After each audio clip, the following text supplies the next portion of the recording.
Hello विद्यार्थी मित्रों, ધોરણ 12 સાયન્સ પ્રકરણ નંબર 15નો ભાગ 1। હવે એમાં જૈવ વિવિધતા અને સંરક્ષણ ચેપ્ટરનું પ્રકરણનું નામ છે।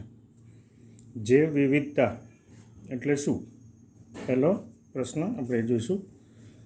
મિત્રો, આજે જે વિવિધતા છે એટલે કે પૃથ્વી ઉપર જે સજીવો છે એની અંદર વિવિધતા, સજીવોમાં જોવા મળતી વિવિધતા આપણે એક ઉદાહરણથી જોઈએ તો વનસ્પતિની અંદર જોઈએ।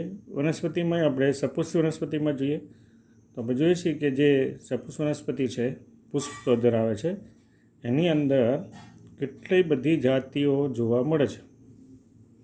કેટલા બધા રંગના પુષ્પો, કેટલા બધા રંગના એના જેને કહીએ તો પર્ણો અને આકાર, પુષ્પ, ફળ, બીજ વગેરેમાં વિવિધતા છે। તો આ જે વિવિધતા છે એવી રીતે પ્રાણીઓમાં છે। દાખલા તરીકે પતંગિયા, તો એમાં કેટલા બધી જાતના પતંગિયા છે। માછલીઓ, તો કેટલી બધી જાતની માછલીઓ છે। પક્ષીઓ, તો ઘણી બધી જાતની જે પક્ષીઓની જાતિઓ આપણે જોઈએ છીએ જંગલમાં। તો આ જે સજીવોમાં જે વિવિધતા છે એને આપણે જૈવ વિવિધતા તરીકે ઓળખીશું। હવે એનું સંરક્ષણ પણ સાથે સાથે છે, બાયોડાયવર્સિટી એન્ડ કન્ઝર્વેશન। તો આ જે ચેપ્ટર છે એ નીટ માટે બહુ જ અગત્યનું છે। થિયરીમાં પણ એમાંથી ટૂંકનોંધો પણ પૂછાય છે। એવું નથી કે માત્ર નીટ માટે, પણ નીટ માટે કરવા માટે બધું જ ઓબ્જેક્ટિવ છે। અહીંયા મેં તમને આજે જે એક ક્વેશ્ચન પેપર મોકલેલું છે તો એમાં જે MCQ છે એ પ્રકારે તમારે એને તૈયારી કરવાની છે। ખાસ કરીને જ્યારે તમે ચેપ્ટરને તૈયાર કરો છો ત્યારે ચેપ્ટરમાં જે કંઈ ઉદાહરણો આવે છે, ચેપ્ટરમાં જે કંઈ આંકડાકીય માહિતી આવે છે એ બધી આંકડાકીય માહિતી, દાખલા તરીકે અહીંયા મેં જે ચેપ્ટરનું પહેલું જ પેજ છે તો એમાં આપણે જોઈ શકીએ છીએ કે જે અહીંયા મેં અંડરલાઇન કરેલું છે કે પૃથ્વી ઉપર 20,000 જેટલી કીડીઓની જાતિઓ છે। 3 લાખ જેટલા ભૃગુ કીટક, ખાલી ભૃગુ કીટકની જાતિઓ, બીટલ્સ જે જમીનની અંદર દર બનાવી રહેતા હોય છે એ કીટકની વાત થઈ। 28,000 જેટલી તો માછલીઓની જાતિ છે અને 20,000 જેટલી ઓર્કિડની જાતિઓ છે વિશ્વની અંદર પૃથ્વી ઉપર। તો આ જે આંકડા છે એ આંકડાઓ ખાસ પૂછાય છે અહીંયા આ ચેપ્ટરમાં, તમારે એ ખાસ ધ્યાન રાખવાનું છે અને એ આંકડા બેઝ ઉપર જ આપણે ચેપ્ટર જે છે એ અહીંયા ખાસ વધારે છે અને ઉદાહરણો ખાસ કરીને।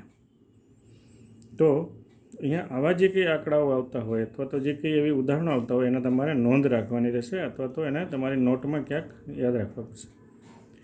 ચેપ્ટરમાં પહેલાં જ શરૂઆતમાં જ એક મુદ્દો મેં અહીંયા આપ્યો છે કે જે નીટમાં ખાસ પૂછાય છે કે જે વિવિધતા દિન કયો છે।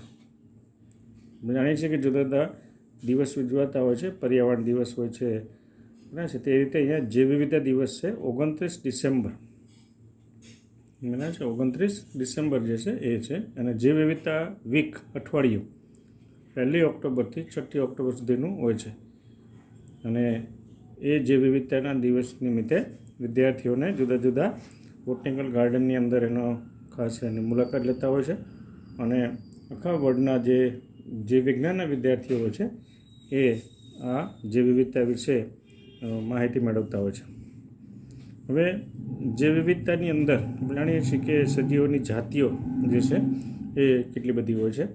તો એ બધી જાતિઓની સંખ્યાકીય માહિતી આપણે જોઈએ, એવી તો હજી ઘણી બધી અંદર માહિતી આવશે। તો પહેલાં આપણે જે છે કે જે વિવિધતાની જાતિઓ વિશે અહીંયા એક વૈજ્ઞાનિક છે જેનું નામ છે, અહીંયા ખાસ એક બીજો પણ મુદ્દો યાદ તમારે રાખવાનો છે કે જે કંઈ સાયન્ટિસ્ટો આવે છે, વૈજ્ઞાનિકો આવે છે એની પણ તમારે નોંધ રાખવી પડશે, કારણ કે જુદા જુદા વૈજ્ઞાનિકોએ જે કંઈ કાર્યવૃત્તિ કરી છે, બરાબર છે, એની માહિતી તમારે આપવાની હોય છે।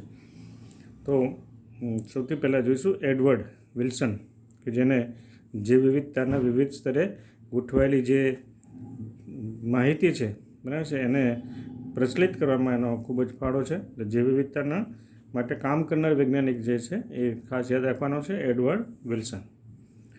હવે આપણે જોઈશું પહેલો મુદ્દો, ટૂંકનોંધ તરીકે પણ પૂછાય અને 2 થી 3 માર્કનો પ્રશ્ન છે અને ટૂંકનોંધ છે જનનિક વિવિધતા જે છે, બરાબર છે, આપણે પ્રશ્ન છે જે વિવિધતાના જુદા જુદા પ્રકારો। પ્રશ્ન શું છે? જે વિવિધતાના પ્રકારો, પેજ નંબર 259, જેમાં 3 પ્રકારો આપેલા છે, બરાબર છે, 3 પ્રકારો છે જેમાં જનનિક વિવિધતા, જાતિ વિવિધતા અને પરિસ્થિતિકીય વિવિધતા. આજે તમે જોઈ શકો છો જનનિક વિવિધતા, પછી જાતિ વિવિધતા અને ત્રીજું છે પરિસ્થિતિકીય વિવિધતા. હવે પહેલો મુદ્દો આપણો છે જનનિક વિવિધતા. હવે જનનિક વિવિધતા એટલે આપણે જાણીએ છીએ કે એક જાતિનું જનીન બીજી જાતિ કરતાં જુદું હોય, અને એક જ જાતિના સજીવોમાં પણ જુદી જુદી જનીનની વિવિધતા હોય છે. બરાબર છે. એક જ જાતિમાં પણ જુદા જુદા જનીનો હોય છે. દાખલા તરીકે ગાયની જાતિ છે તો એમાં ગીર ગાય તો એના જનીનો જુદા છે, કાંકરેજી ગાય એને જુદા છે, જાફરાબાદી જે છે ગાય તો એના જનીનો જુદા છે.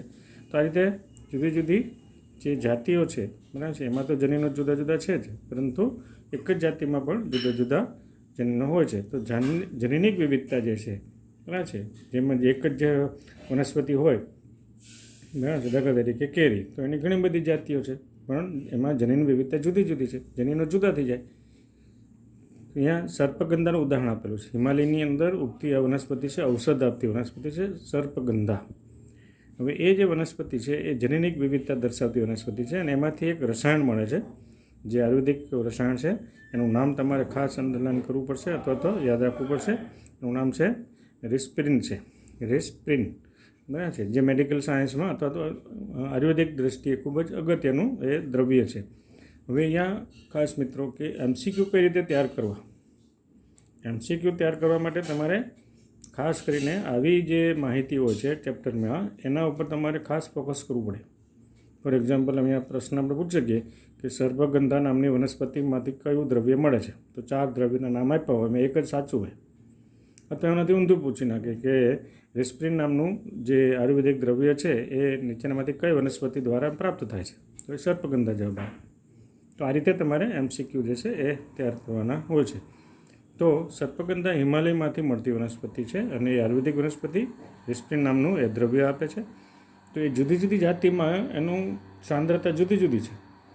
હિમાલયમાં મળે એમાં સાંદ્રતા જુદી હોય, બીજી જગ્યાએથી મળે એની સાંદ્રતા જુદી હોય. તો આ રીતે અહીંયા જનનિક વિવિધતા જે છે એટલે જનીનો બદલાઈ જાય. અહીંયા તમને એક્ઝામ્પલ આપેલા છે કે ભારતની અંદર 50,000થી પણ વધુ જનનિક રીતે ભિન્ન ચોખાની જાતો ધરાવે છે. મિત્રો, ચોખાની જે જાતો છે એમાં જનીનો અલગ અલગ છે અને એ રીતે અલગ અલગ જનીનો ધરાવતા જે ચોખાની જાતિઓ થઈ 50,000. 1,000થી વધુ તો કેરીની જાતિઓ છે. તો આ થઈ જનનિક વિવિધતા. પછી આવશે જાતિ વિવિધતા. હવે જાતિ વિવિધતા તો આપણે ખ્યાલ આવે કે વિશ્વની અંદર જુદા જુદા સ્તરે જાતિ વિવિધતાઓ છે. દાખલા તરીકે પશ્ચિમ ઘાટ એટલે આપણો ઘાટ એટલે દરિયા કિનારો થાય. આપણો જે વેસ્ટર્ન જે કોસ્ટ છે, દરિયા કિનારો છે, ત્યાં ઉભયજીવીની જાતિઓ જે છે એની વિવિધતા પૂર્વીય ઘાટ કરતાં વધારે હોય. પૂર્વીય ઘાટ એટલે જે કલકત્તાની એ બાજુ પૂર્વ છે, બરાબર છે. તો ત્યાં જે દરિયા કિનારે જે ઉભયજીવી છે એના કરતાં પશ્ચિમના કિનારે અહીંયા જે જાતિ વિવિધતા વધારે છે. એટલે જાતિ વિવિધતાનો અર્થ થાય છે કે જુદા જુદા સ્થળ પ્રમાણે કેટલી જાતિ વિવિધતા છે તે. એટલે અહીંયા જાતિ વિવિધતા પછીનો ત્રીજો મુદ્દો છે પરિસ્થિતિકીય વિદ્યા, ઇકોલોજીકલ ડાયવર્સિટી. તમે જાણો છો કે દરેક નિવસન તંત્ર જે હોય છે, બરાબર છે, એ પ્રમાણે અલગ અલગ જુદા જુદા વિસ્તારો પ્રમાણે એની પરિસ્થિતિકીય વિદ્યા પ્રમાણે વિવિધતા જુદી જુદી હોય. દાખલા તરીકે રણ પ્રદેશની અંદર જે છે એમાં જાતિ વિવિધતા અલગ હોય. જે રીતે દરિયા કિનારાના જે વિસ્તારો હોય તો એમાં જાતિ વિવિધતા જુદી જુદી હોય. તો રણ પ્રદેશ, વર્ષાવનો, જ્યાં સતત વરસાદ પડતા હોય છે એવા વન, જંગલ, બરાબર છે, રેન ફોરેસ્ટ જેને કહેવામાં આવે છે. દરિયા કિનારાના ક્ષારયુક્ત વિસ્તારો, પરવાળાના ટાપુ, જે આપણે જામનગર પાસે લક્ષદ્વીપના ટાપુ, એ બધા પરવાળાના ટાપુ. પરવાળા આપણે ખ્યાલ છે એ કોશાંતે સમુદાયના પ્રાણીઓનું નામ છે, બરાબર છે, અને એના દ્વારા એ ટાપુ બનતા હોય છે. ભેજયુક્ત ભૂમિ, વેદાનમુખ ભૂમિ, પહાડો, આ બધા જુદા જુદા નિવસન તંત્ર થયા કહેવાય. તો એ બધા વિસ્તારોની અંદર જે સજીવ જાતિઓ રહેતી હોય એ જે પરિસ્થિતિકીય વિદ્યાથી કહેવાય, પરિસ્થિતિકીય વિવિધતાથી કહેવાય. આ બધી જ જે જાતિઓ છે, બરાબર છે, એ નોર્વેનું જે દેશ છે, નોર્વે દેશ, જેને ખાસ નામ આપ્યું છે સ્કોટેન્ડિયન, એટલે કે આખો નોર્થ યુરોપના દેશો, જેમાં ડેનમાર્ક ને એ બધા દેશો આવે, એ બધા દેશોની જે વિવિધતા છે એના કરતાં પણ વિવિધતા આપણા દેશની અંદર અહીંયા પુષ્કળ પ્રમાણમાં છે. દરિયાકાંઠાની, રણ પ્રદેશની, વર્ષાવનની એ થઈ. તો આ રીતે મિત્રો જુદા જુદા ઉદાહરણો જે આપણે અહીંયા જોયા બરાબર છે એ તમારે અહીંયા ખાસ તૈયાર કરવાના રહેશે. હવે પૃથ્વી ઉપર અને ભારતમાં, પૃથ્વી ઉપર તથા ભારતમાં કેટલી જાતિઓ છે એવો એક પ્રશ્ન મૂકેલો છે. બરાબર છે, પૃથ્વી ઉપર અને ભારતમાં કેટલી જાતિઓ છે. હવે અહીંયા આખો મોટો પ્રશ્ન છે. પેજ 259થી માંડીને 60 સુધીનો આખો જે છે અહીંયા સુધીની એની બધી થિયરીઓ છે જે તમને મેં તૈયાર કરવા માટે આપેલું છે તે. તો એમાં પહેલાં તો પૃથ્વી ઉપર જે બધી જાતિઓ છે એનો અભ્યાસ કોણ કરે છે? બરાબર છે, આપણે જાણીએ છીએ કે વિશ્વની અંદર પૃથ્વી ઉપર તો કેટલી બધા વિસ્તારો છે. તો એ બધા જંગલો, એના રણ પ્રદેશો, એમાં કયા કયા સજીવો રહે છે, એની જાતિઓ કઈ કઈ છે એનો અભ્યાસ કરવા માટે એક સંસ્થા છે. એનું નામ તમારે ખાસ યાદ રાખવાનું છે. જેને IUCN તરીકે ઓળખવામાં આવે છે. નામ શું છે? IUCN. બરાબર છે મિત્રો. હવે આપણે આ જે ચેપ્ટર છે એનો પહેલો વિડીયો પૂરો કરીએ છીએ. બીજા વિડીયોમાં જ આ ટૂંકમાં આપણે ફરીથી જોઈશું.